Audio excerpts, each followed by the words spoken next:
Question was about recent studies released show 140 people in Wales are at risk every year annually as a result of human trafficking. So my question to you would be, do you think this is a big problem in rural Wales, and what do you think you would do to tackle it? I think it's a problem that's, as they say, under the hatches. You know, people don't realise that it's there. You take an example of people who are in forced labour in London, for example, and you have families from abroad who bring people who are essentially slaves with them. And you know, they're in houses, they're not seen, people escape. There is, by the way, an organisation which helps people who've been trafficked into forced labour to escape. That's might be worth you having a look for. The other side of trafficking is people traffic for the sex trade. Now, there's a huge dispute about this. People who are against the sex trade in general, against prostitution, say that the vast majority of women, mainly women, who are involved in prostitution are trafficked and are threatened and are, you know, essentially in sex slavery. People on the other side say, well, no, most women who go into prostitution do it because they want the money, and some even, you know, enjoy the contact with people, and you know, there we are. You know, there is the English Collective of Prostitutes, which can tell you all about that. You know, they've got all the stuff on their websites. The people who are against the sex trade tend to see trafficking as being a part of it and an essential tool to enable the sex trade to continue. Okay, what can you do about it? Well, I tend to think you need to do a number of things. You need to ensure that it is policed effectively, that awareness amongst the police and the authorities is high enough.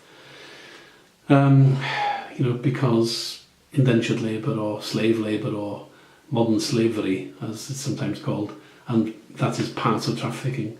You know, that's been under the hatches for a long time. If you have a look at government's literature on modern slavery, you'll find loads of stuff there. That's really quite interesting.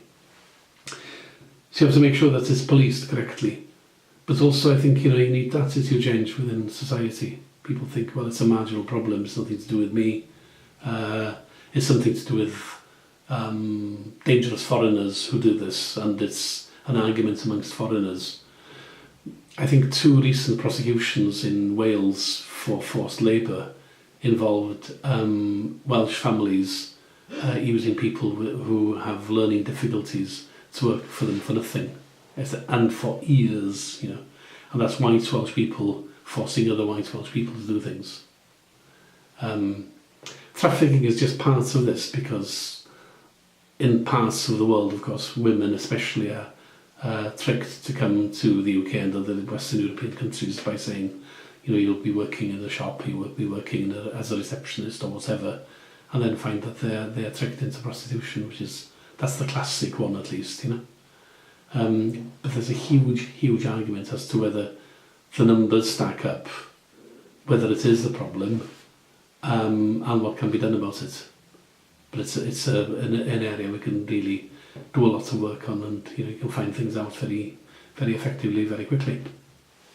Okay, I have a final question for you, and this is just an in your opinion question, so don't worry too much if you're not sure, but I was just wondering if you knew any of the warning signs that someone's employing slave labour. Is there anything, you know, distinctive that might show that, or is it quite hidden?